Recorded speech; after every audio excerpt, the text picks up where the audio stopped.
Hi guys, welcome to Prav's vlog. ఇక్కడ ఎంతమంది ప్రతి మంగళవారం మీ ఇంట్లో సుబ్రహ్మణ్య స్వామికి తమలపాకు దీపం పెట్టుకుంటారు గాయ్స్? నేనైతే ప్రతి మంగళవారం మా మమ్మీ నా చేతిలో పెట్టిచ్చేస్తారు, నా చేతులారా. చాలా అంటే చాలా పవర్ఫుల్ గాయ్స్ సుబ్రహ్మణ్య స్వామి. పెళ్ళి కాని వాళ్ళకి, జాబ్ రాని వాళ్ళకి, ఇంకా ఎనీ స్ట్రగుల్స్ వాట్ ఎవర్ ఏముందో అన్నీ తీరుతాయి గైస్ ఇలా చేసుకుంటే. ముందుగా 6 తమలపాకులు తీసుకోవాలి. మీ పూజ గదిలో ఏదన్నా ప్లేట్ ఉంటే ఫస్ట్ అది తీసుకొని దాంట్లో స్వస్తిక్ సింబల్ వేసి దీపాలంతా రెడీ చేసి పెట్టుకోండి. రెడీ చేసుకొని ఇలా మిడిల్లో శూలం అన్న దేవుడి శూలం ఉంటుంది కదండి, అది అన్నా లేదంటే ఎదురుగా దీపం పెట్టే ఎదురుగా దేవుడి ఫోటో అన్నా పెట్టుకోవచ్చు. మేమైతే ఇలా దేవుడి ఫోటోను పెట్టుకుంటున్నాము. అండ్ మిడిల్లో ఈ శూలం తీసుకున్నాము, అరుణాచలంలో దొరికింది, అక్కడ తీసుకున్నాము బ్రాస్ది.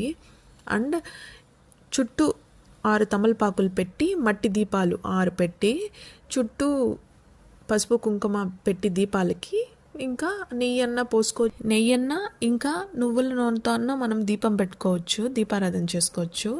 ఇక్కడ దేవుడికి ఎరుపు పూలు అంటే ఇష్టం కాబట్టి సుబ్రహ్మణ్య స్వామికి మేము ఇక్కడ 6 తమలపాకులు 6 దీపాలకి 6 గన్నేరు పూలు పెట్టుకుంటున్నాము. అండ్ శూలంకి కూడా ఫోటోకి కూడా గన్నేరు పువ్వు పెట్టుకుంటున్నాము. అండ్ దీపంని రెడీ చేసుకొని పసుపు కుంకుమ అంతా పెట్టండి మట్టి దీపానికి. అంతా రెడీ చేసుకున్నాక ఇంకా మా మమ్మీ ఆ నూనెలో పచ్చకర్పూరం ఉంది కదా గైస్, అది కొంచెం కొంచెం వేస్తున్నారు. అండ్ ఆల్సో జవ్వాది కూడా వేస్తున్నారు. అండ్ ఇలా రెడీ చేసుకోవాలి. మీ ఇష్టం అండి, మీ ఇష్టం గాయస్. నేను దేవుణ్ణి ఇలానే మొక్కాలి అలానే మొక్కాలని చెప్పడం లేదు, కానీ దేవుడికి ఈ విధంగా పూజ చేసుకుంటే ప్రతి మంగళవారము మీరు అనుకున్న కోరికలు, అనుకున్న జాబ్ రాకపోవడం, పెళ్ళి కాకపోవడం, ఇంకా పిల్లలు పుట్టకపోవడం, ఇంకా స్ట్రగుల్స్ మన లైఫ్లో ఏమేముందో దేవుడు మొత్తం తీసి అవతల పడేసి మనకంతా మంచి చేస్తాడు గాయస్.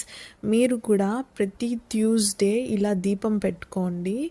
చాలా అంటే చాలా పవర్ఫుల్ గాయస్ దేవుడు, అంతా మంచి జరుగుతుంది. ఇక్కడైతే ఇప్పుడు దీపం పెట్టేసి ఇంకా కర్పూరం హారతి అన్నీ ఇచ్చేసి దేవుడికి మొక్కుంటున్నాను గాయస్. ప్రతి మంగళవారం నేనైతే ఇలానే చేస్తాను. మీరు కూడా ఒక్కసారి మీ లైఫ్లో ఇలా వదలకుండా ప్రతి మంగళవారం చేయండి గాయస్. మీరు కూడా మిరాకిల్స్ చూస్తారు, అన్నీ మీకు మంచి జరుగుతుంది. చెడు జరిగేలాగుంటే ఆ చెడుని తీసి బయట పడేస్తాడు దేవుడు, మిమ్మల్ని దాని నుంచి తప్పించేస్తాడు, మీకు అంతా మంచి